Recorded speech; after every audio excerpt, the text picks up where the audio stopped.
Quero pensar convosco hoje. Nós sempre estamos trabalhando sobre o reino de Deus, embora já finalizando esta série. Mas não significa de maneira nenhuma que finalizamos tudo aquilo que o reino tem.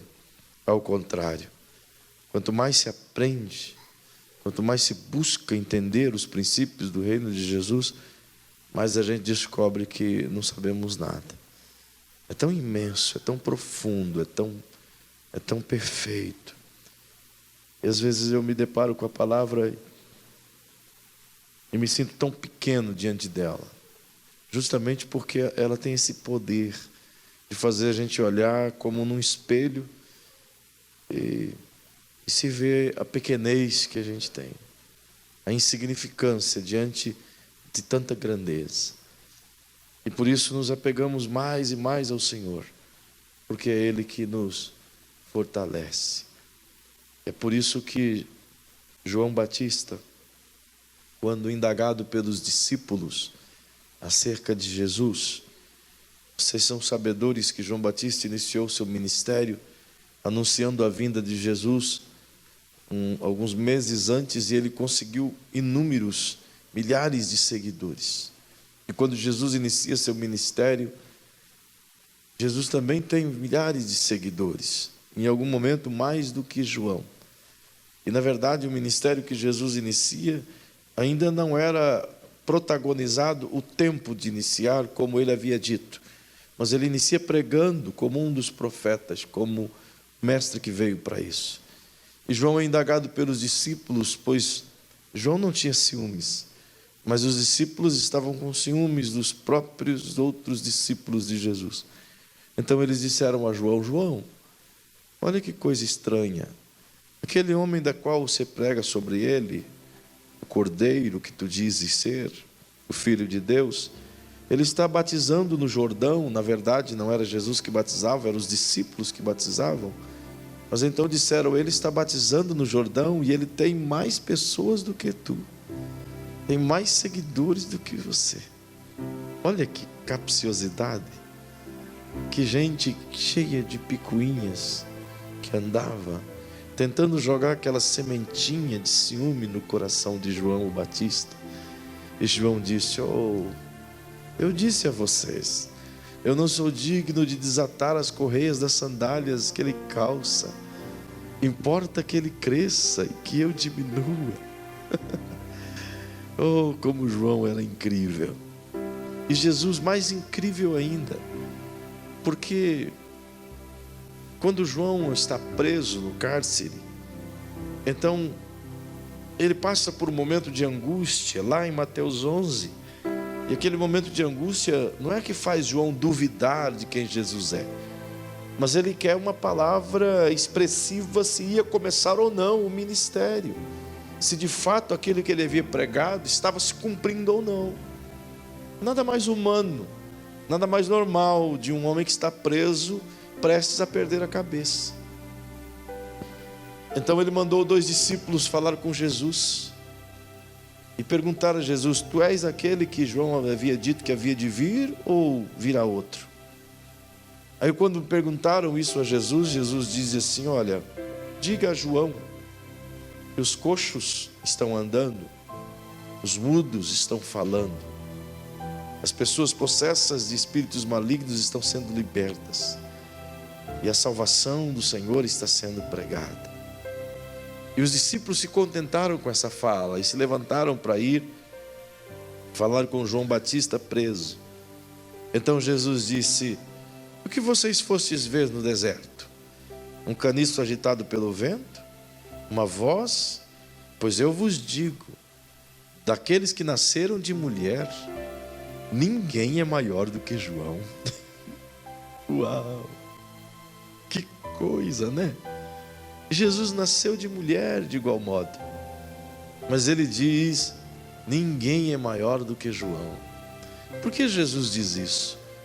Porque João abriu a era do Espírito Santo. João foi quem...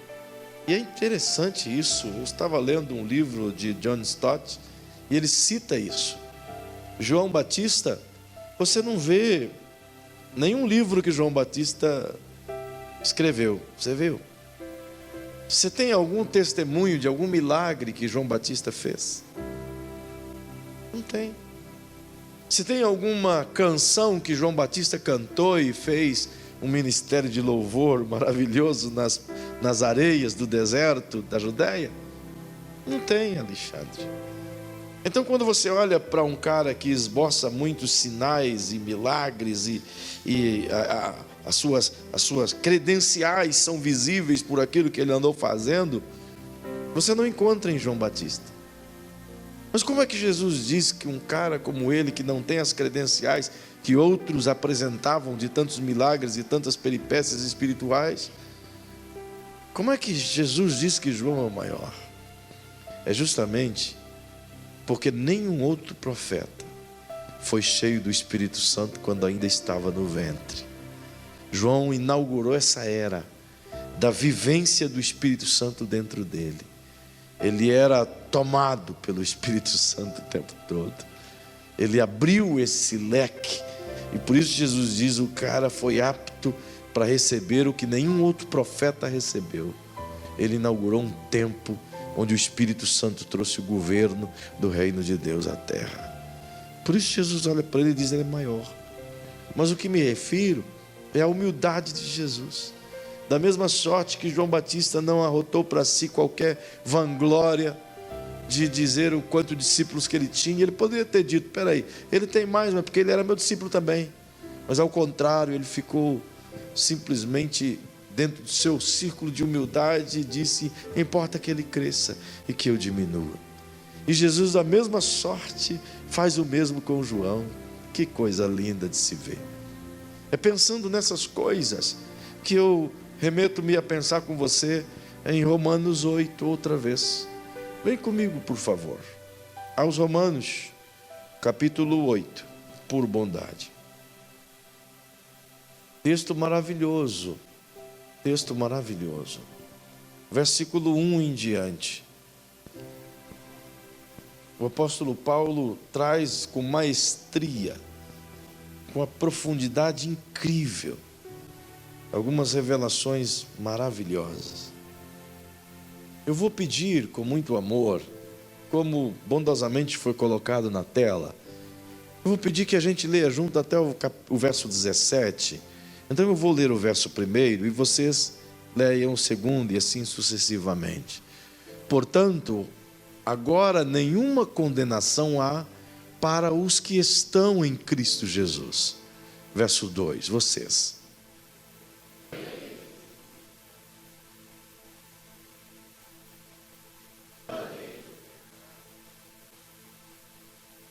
Porquanto que era impossível a lei, visto que se achava fraca pela carne, Deus, enviando o seu próprio Filho em semelhança da carne do pecado, e por causa do pecado, na carne condenou o pecado.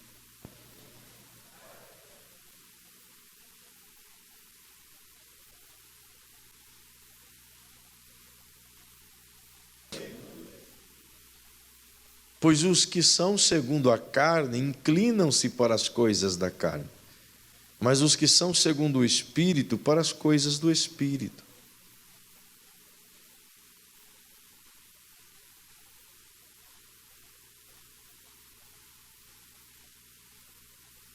Porquanto a inclinação da carne é inimizade contra Deus, pois não é sujeita à lei de Deus, nem em verdade o pode ser.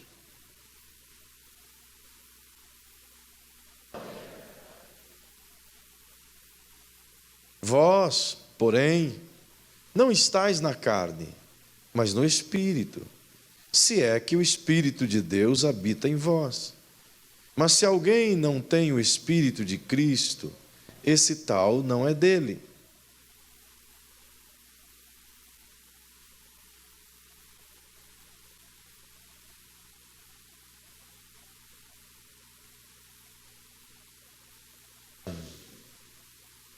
E se o Espírito daquele que dos mortos ressuscitou a Jesus habita em vós, Aquele que dos mortos ressuscitou a Cristo Jesus, há de vivificar também os vossos corpos mortais, pelo seu Espírito que em vós habita.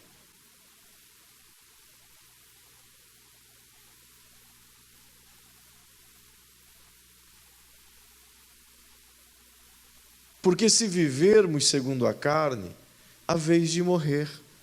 Mas se pelo Espírito mortificardes as obras do corpo, vivereis.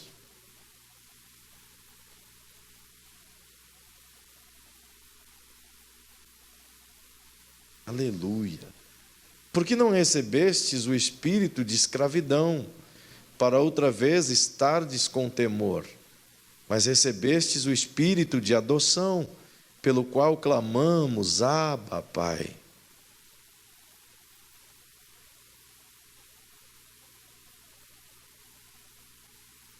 Aleluia. E se filhos, também herdeiros, herdeiros de Deus e co-herdeiros de Cristo, se é certo que com Ele padecemos, para que também com Ele sejamos glorificados. Amém. Glória a Deus. Que palavra maravilhosa do apóstolo Paulo. A gente pega aqui a carona de onde nós paramos da última vez que vos pude falar, numa quarta-feira, onde vos convidei a fazer uma análise interna, como que um vasculhar o coração e colocarmos na ponta de uma caneta e escrevermos talvez aquilo que a gente sabe que precisa mudar dentro de nós. Depois de ouvirmos algumas coisas acerca da vivência desse mundo tão cruel, foi-nos convidado, portanto, a não só observarmos aquilo que nos deve de diferenciar dessas coisas ruins do mundo, mas também nos convidamos a nós mesmos a tomarmos isso como uma prática diária de mudança. E eu quero pensar com vocês o que Paulo está tentando nos orientar aqui esta noite. E de maneira breve, eu me esqueci o abençoado do meu relógio, então me ajude, está bem? Seja o meu ponteiro bem grandão, que possa dizer quando a hora chegou, está bem? Perceba que o apóstolo Paulo, na carta aos Romanos, muito especialmente até o capítulo 8, onde ele trata dessa dificuldade da vida do ser humano mediante a própria natureza pecaminosa, pois até o capítulo 4 e o verso 17, ele encerra todas as pessoas debaixo do mesmo sentido, onde todos se concluem como pecadores e não há chance alguma para isso. Já no capítulo 5 ele começa a mostrar o quanto Deus trabalhou para que a gente pudesse ser transformado mediante a bondosa graça de Jesus. No capítulo 6 ele nos ensina a força do pecado que está arraigado dentro de nós, enquanto que através da natureza pecaminosa que recebemos como herança. Herança de quem? Herança adâmica. Essa herança que veio dele, para que a gente vivesse pecaminosamente, mesmo que a gente não queira achar que pecamos. Já no capítulo 7, ele apresenta 6 tipos de leis, inclinando essas leis a partir do capítulo 2, mas levando a considerar a aplicação destas ao longo de toda a vida cristã e de toda a vida do ser humano, ensinando-nos que fomos encerrados debaixo de uma circunstância e de uma situação em que não há saída para nós se não fosse a misericórdia e a graça de Jesus. É por isso que, se você voltar um pouquinho a sua Bíblia, lá no capítulo 7, dos versículos 5, 6 e 7, você vai perceber que o apóstolo Paulo está dizendo que, mesmo que a gente tenha o conhecimento da lei aplicada por Moisés, mesmo que nós soubéssemos cada vírgula, cada ponto, cada detalhe, cada tio que a lei possui, e esse conhecimento todo produzisse uma compreensão perfeita da lei, ainda assim nós não conseguiríamos praticá-la a contento, segundo a justiça divina, por causa da natureza pecaminosa inserida por nós mesmos ou pela herança paterna que a gente recebe, e isso nos convida cada vez mais ao pecado. Ele diz isso de uma forma tão clara, como quem quer ensinar a todos nós, observar a nós mesmos, e diz assim: Gente, isso é tão real que às vezes eu quero fazer uma coisa boa e não consigo, mas às vezes eu não quero fazer uma coisa ruim e acabo fazendo. Ele diz isso justamente com quem nos ensina que o nosso corpo ainda está sujeito à lei do pecado, que o ser humano vive sujeito à natureza pecaminosa da qual recebeu como herança de seu pai Adão. E isso, inevitavelmente, o cara nasce pecaminoso. A Bíblia diz que, nas palavras de Davi, que desde a concepção ele nasceu em pecado. Por quê? Por causa dessa herança de Adão, essa natureza, esse desejo de pecar. E o que é a natureza pecaminosa? Nada mais é do que o apóstolo Paulo diz, é essa essência pecaminosa que tem dentro de nós, que promove a carne a desejar o pecado. E é exatamente isso que Paulo está tentando dizer. Ainda que eu tenha todo o conhecimento da lei, ainda que eu compreenda como a lei funciona, eu não consigo aplicá-la. Por quê? Porque todo o conhecimento que tenho dentro de mim se torna incapaz mediante o desejo que eu tenho de pecar. É como se o meu ser, a minha natureza, a minha carne, possuísse uma força tão imensa e que batalhasse contra a lei no meu entendimento, que essa lei arraigada no meu entendimento não é capaz, não tem força suficiente de vencer o pecado que está na minha carne. Por quê? Porque a carne nunca se submete à lei. Ela sempre vai militar a favor de si mesma.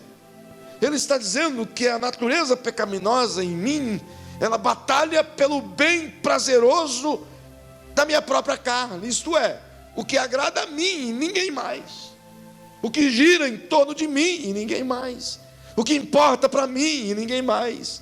Eu me amo o tempo todo, e essa situação do ego crescente e esse desejo pecaminoso dominante que está dentro de todo ser humano. E ele explica tudo isso, que mesmo que a gente consiga compreender a lei, com a nossa performance de compreensão, não conseguiríamos aplicá-la a ponto de obter a redenção, a justiça segundo o padrão divino. É por isso que ele começa o capítulo 8 mostrando que, já que nem ninguém é capaz, já que todo ser humano é pecaminoso, já que todo ser humano nasceu em pecado, já que todas as pessoas têm em si a natureza pecaminosa que convida ao pecado e, portanto, nos faz escravos dessa pecaminosidade. Então ele diz: Deus enviou o seu Filho para que pudesse, através de si mesmo, nos libertar desse domínio do pecado, dessa escravidão que nos aprisiona. É por isso que no versículo 14 do capítulo 6, ele explica que uma vez que estamos em Cristo, nós obtivemos nele a liberdade do pecado. E o domínio do pecado é rompido, pois ele afirma: o pecado não terá mais domínio sobre você a partir do momento em que você se submeter à lei do Cristo. Entende? Por que o pecado tem domínio dentro de mim? Porque ainda está submetido à lei da carne. E a lei da carne é pecado. E eu tento me livrar do pecado pela minha performance. A gente passa a vida inteira tentando santificar a nós mesmos pelas nossas forças, mas a gente nunca consegue. Como eu posso santificar a mim mesmo pela minha própria força, se a minha natureza inclina para as coisas da carne? Como eu posso conseguir ser justo pela minha própria natureza, se o meu eu é injusto? Então Paulo está dizendo: se isso não é possível, é necessário entender absolutamente essa ação de Cristo Jesus em nós. É por isso ele escreve no capítulo 8, dizendo: portanto, agora nenhuma condenação há para aqueles que estão em Cristo Jesus. Observa bem a dinâmica desse versículo. Ele fala de algo realmente penoso, condenação.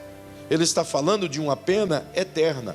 Ele não está falando de uma consequência meramente oportuna ou meramente aqui, enquanto que vivência do pecado. Não, ele está falando da condenação a partir das nossas atitudes pecaminosas. Portanto, condenação eterna.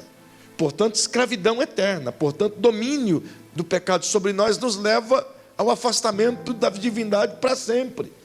Ele está dizendo que esse mal, esse problema, essa condenação, essa pena eterna, ela não se aplica mais àqueles que decidiram por si mesmo confiar a sua vida nas mãos do Cristo e permitir, portanto, que o sacrifício vicário de Jesus o faça a justiça de Deus.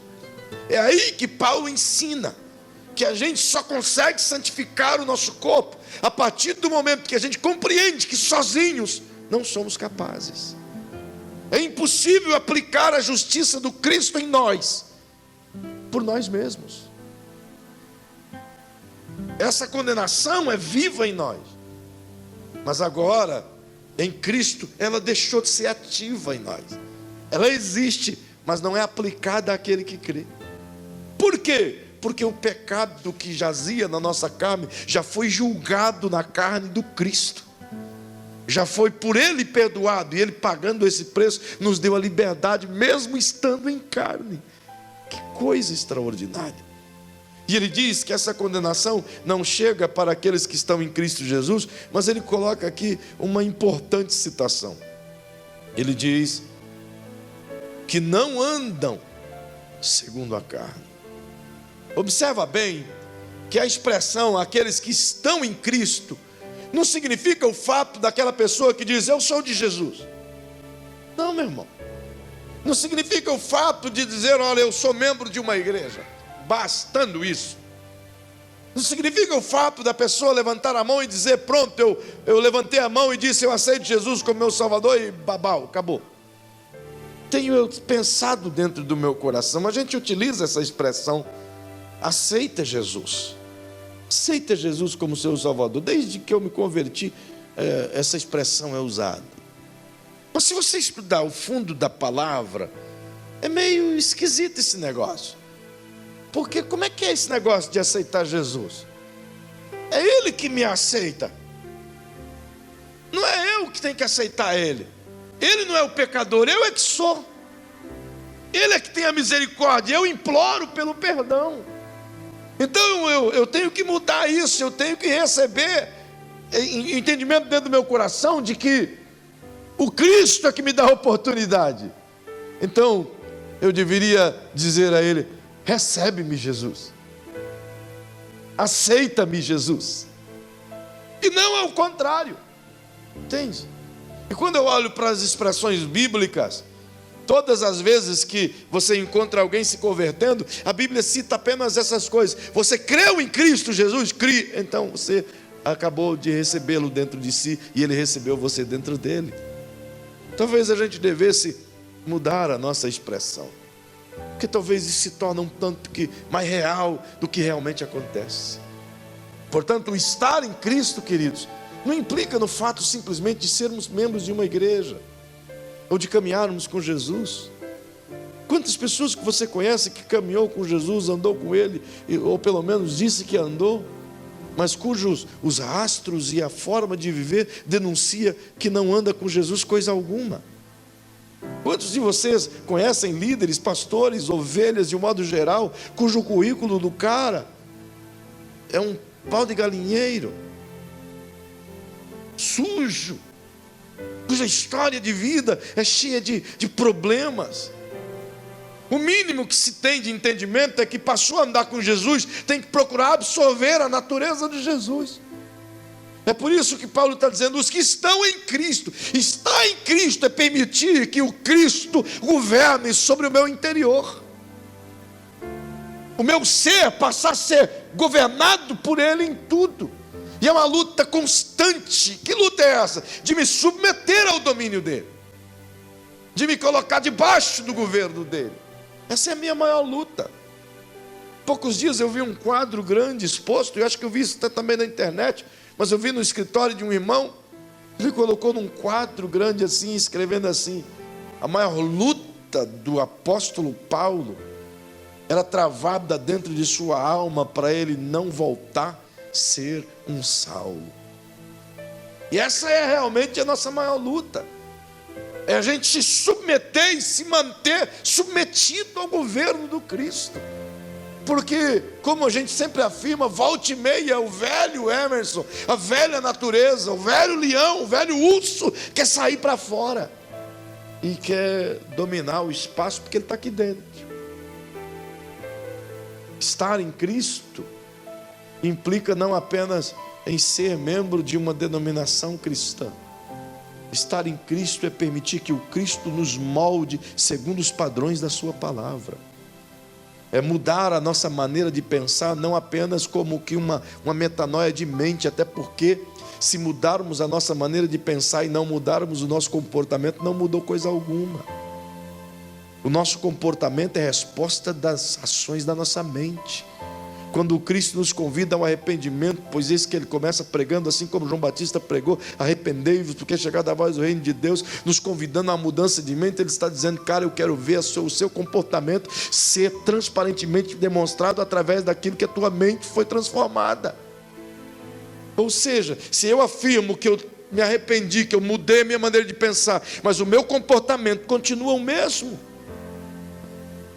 Se eu afirmo que eu me converti e eu gritava com a esposa, eu espancava os filhos, eu dava chute na boca do cachorro, aí de repente eu começo a dizer agora, eu sou de Jesus, e começo a cantar aquela canção do Lázaro, eu sou de Jesus, eu sou de Jesus, e assim vai faceiro, e de repente continua com as mesmas atitudes comportamentais. Essa pessoa está em Cristo?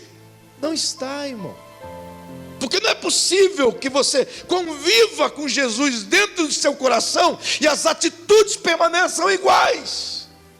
Não é possível. Ou somos transformados de glória em glória, ou esse evangelho é uma falácia. Entende? Ou o que Jesus diz funciona, ou isso aqui não passa de uma história bonita, de uma religião legal.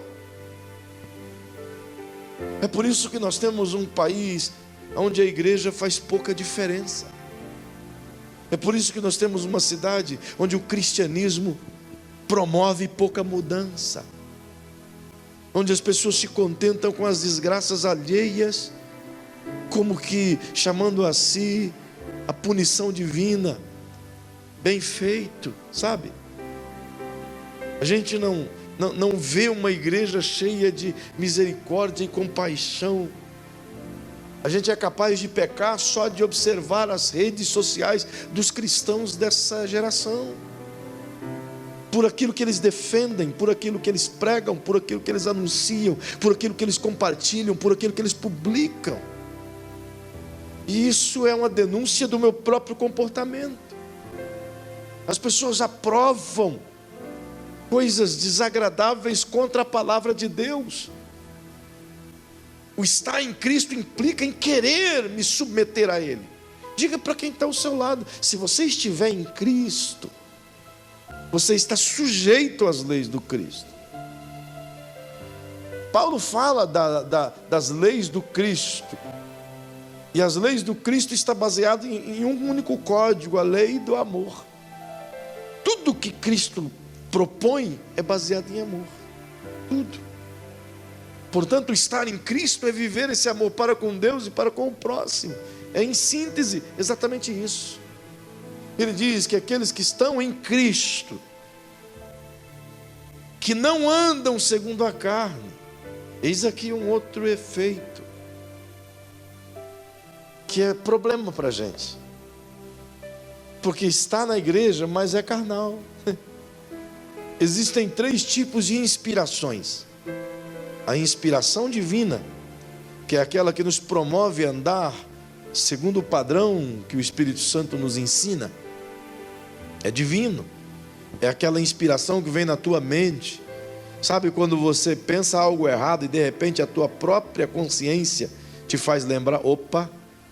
Sabe quando você ri de uma anedota maldosa, aquela piada suja, e de repente você riu daquilo, de repente o próprio Espírito Santo aciona a tua consciência e você diz, opa, não deveria ter rido disto.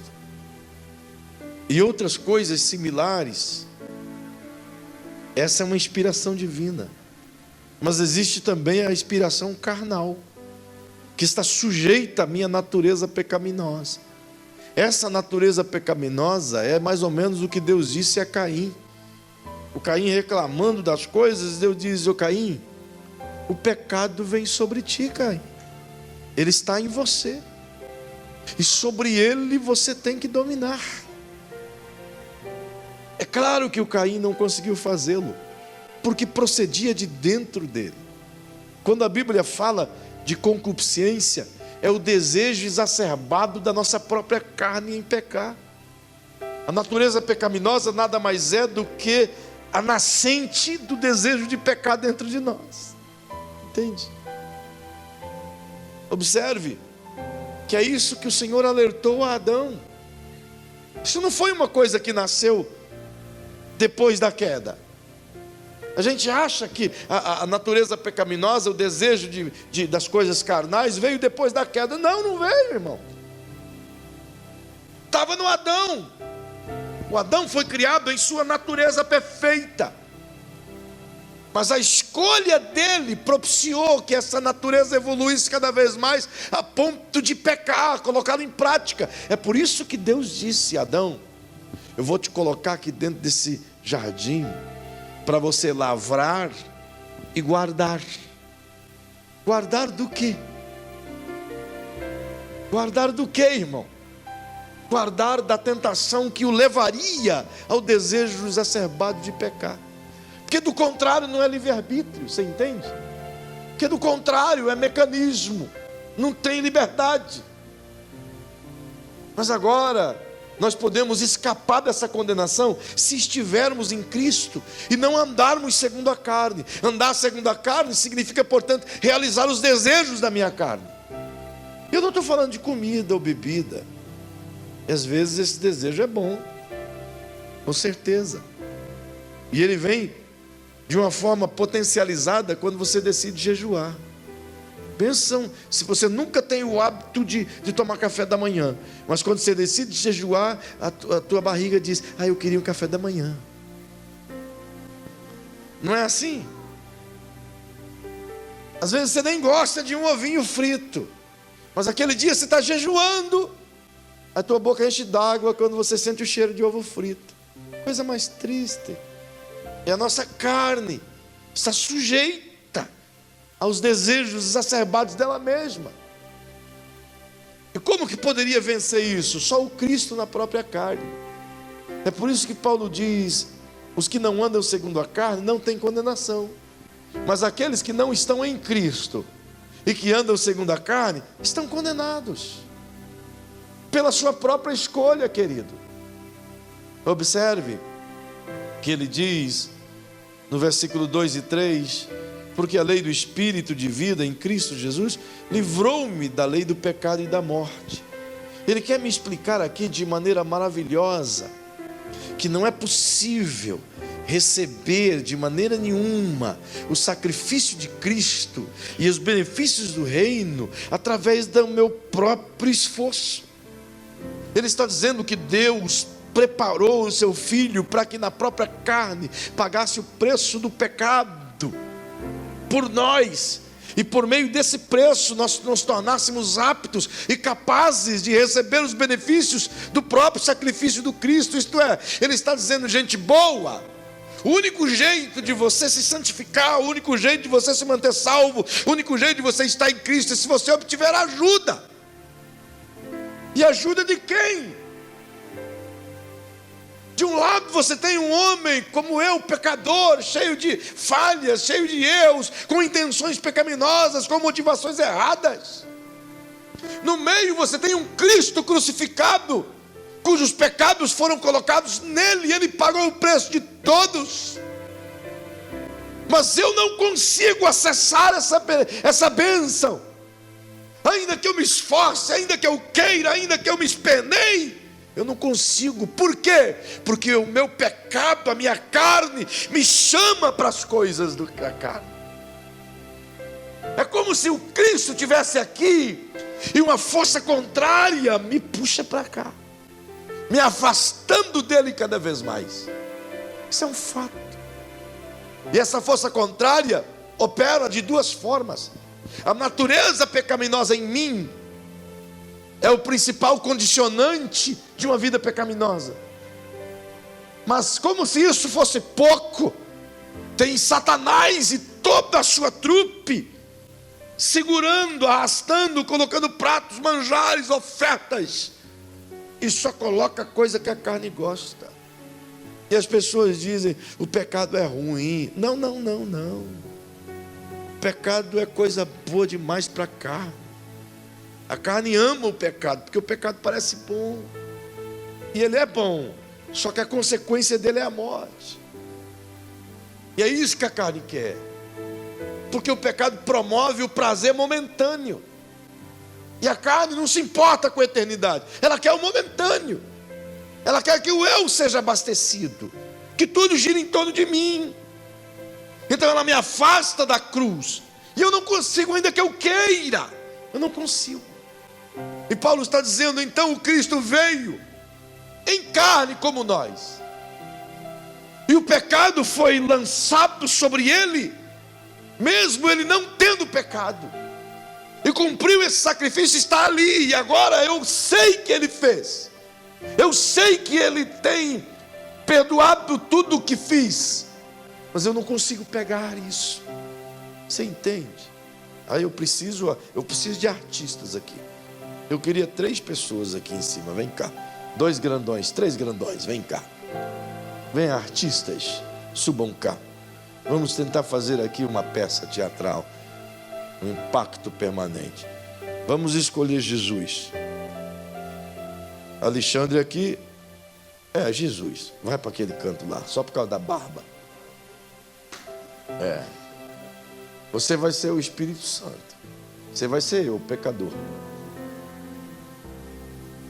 Esse santo representa nós todos. Mesmo que queiramos ser salvos, mesmo que queiramos nos escapar das algemas do pecado, não conseguimos, porque ele está aqui dentro. É uma natureza pecaminosa. Ele sabe que Jesus está lá. Abre os braços aí, Jesus. Foi crucificado, mas agora não está mais crucificado. Ele está com o braço aberto, dizendo: vem para cá, chega para perto de mim. Jesus o quer. Ele espera isso. Esse Espírito que está aqui dentro dele, que é uma herança divina, está submetido ao poder da natureza pecaminosa. Por isso Paulo diz que a lei do Espírito está presa ao pecado. Aí vem a lei do Espírito em Cristo, que liberta esse Espírito. Mas para que esse Espírito se liberte e domine sobre a carne, ele não consegue, ele faz força. Tenta ir para Jesus, você vê, tem uma barreira aqui no meio. Ele não consegue. Tenta aí. Tenta, mas falha. Encena, faz a cena. Entende? Não consegue. Por quê? Fica mais para trás ali.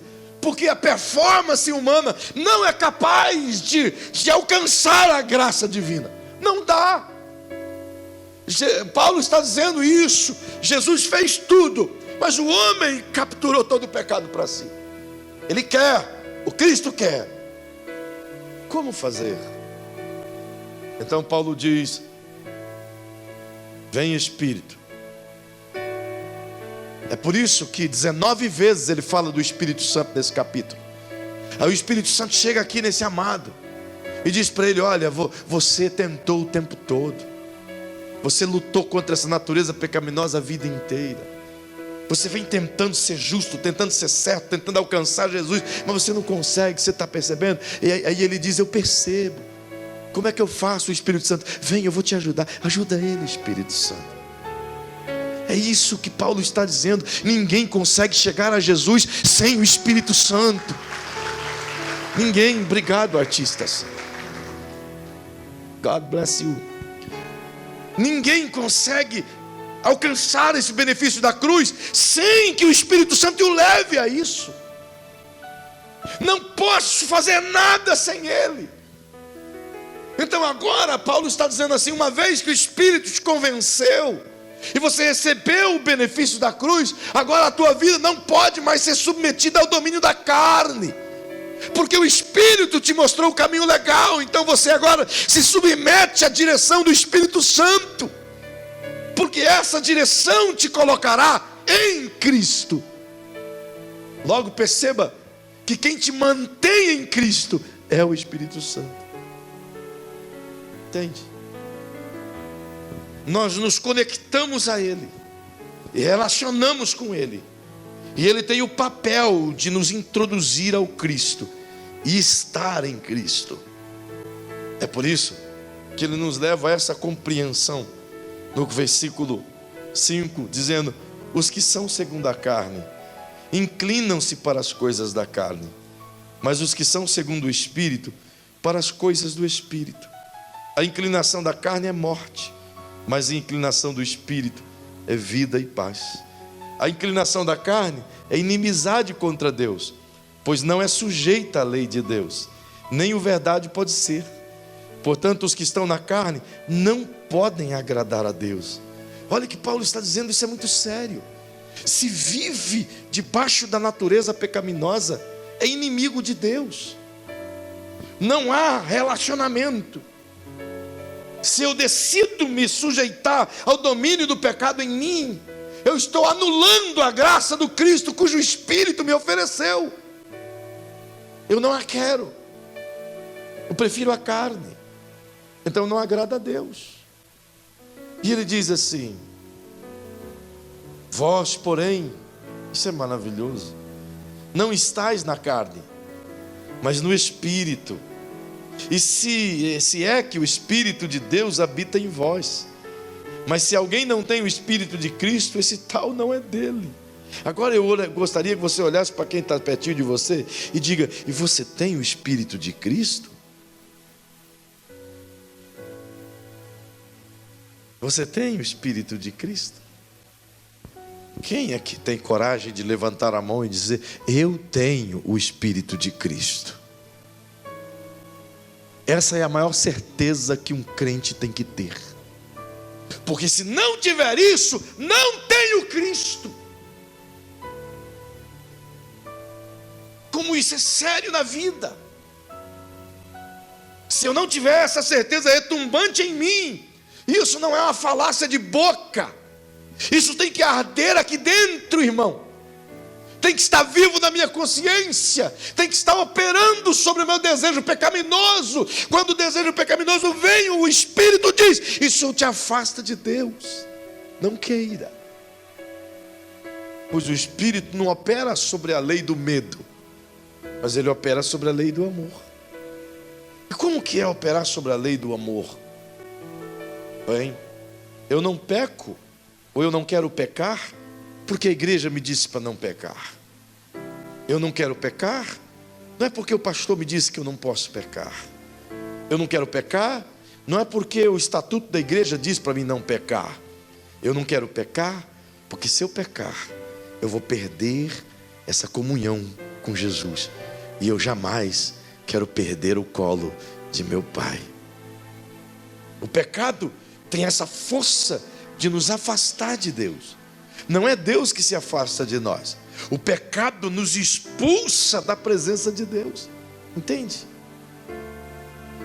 O pecado nos faz sentir tão sujos e imundos que drasticamente nós nos afastamos. Se não perceba, vocês conhecem, quantos aqui conhecem alguém na vida que já desviou-se dos caminhos do Senhor? Alguém conhece?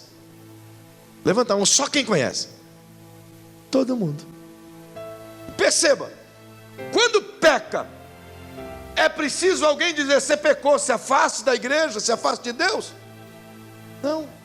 Você vai descobrir que a pessoa caiu, se pecou meses depois, porque ela gradativamente ela vai se afastando. Entende? O pecado é uma erva daninha tão medonha, tão nociva, tão maligna, que vai corroendo aos poucos. É quase igual maresia. Você não está vendo, mas ela está corroendo devagar, judiando devagar. Chega um dado momento que está tudo corcomido. O pecado faz assim. Paulo está dizendo que a gente precisa do Espírito Santo para que consigamos manter-se vivos em Cristo. Observe, e eu preciso correr, afinal de contas ninguém me fala a hora. Falta 1 minuto. Já é 9. Bendito seja Deus na sua vida.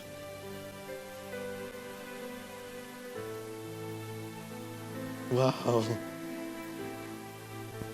Eu comecei agora, irmão. Perceba, e eu vou parar por aqui, de fato é verdade. Eu queria chegar em Gálatas 5, mas deixa para os tordios, como diz lá em Minas. Perceba, concluindo o nosso pensamento, lá no versículo 17, o apóstolo Paulo diz que é preciso mortificar a carne. E essa mortificação, ele mesmo diz que só é possível se estivermos submetidos ao próprio Espírito.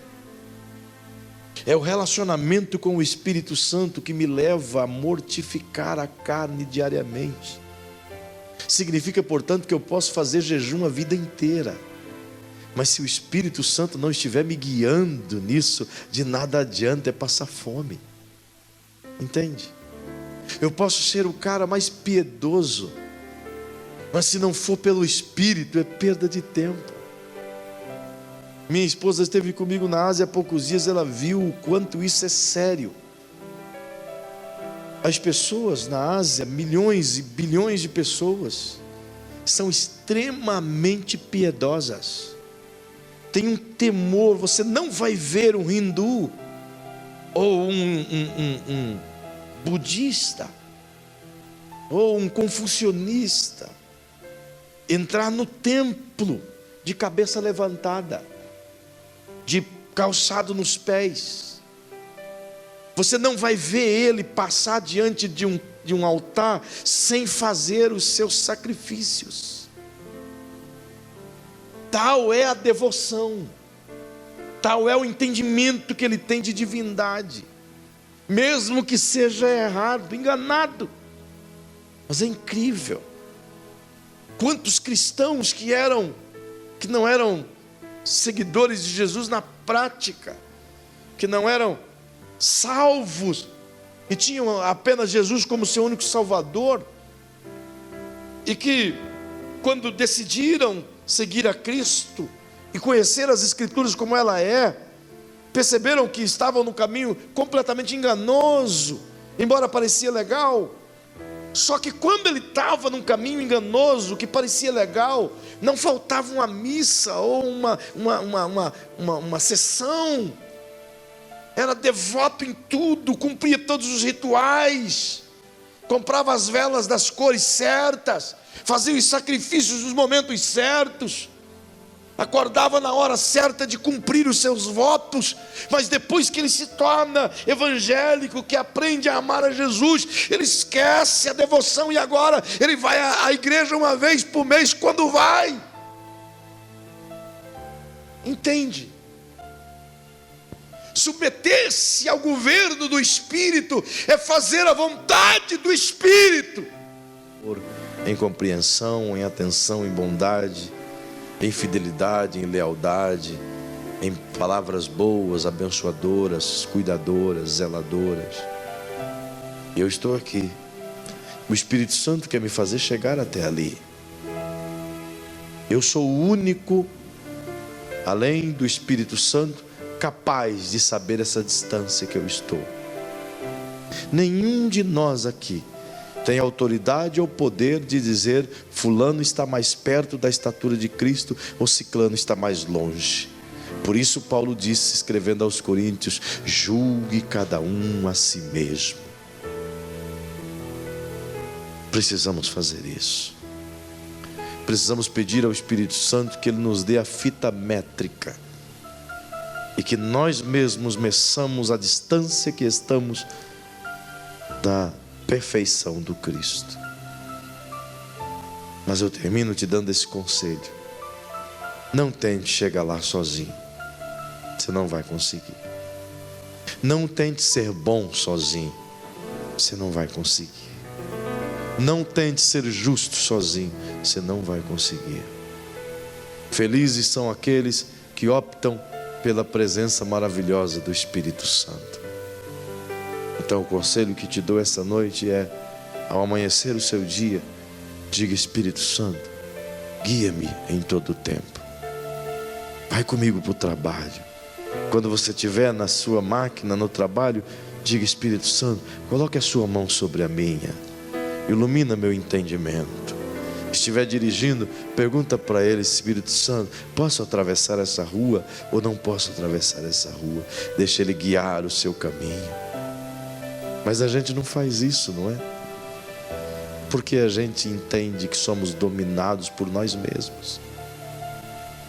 Mas eu quero te pedir, vamos nos submeter ao governo do Espírito Santo, para Ele governar isso aqui, governar as minhas atitudes.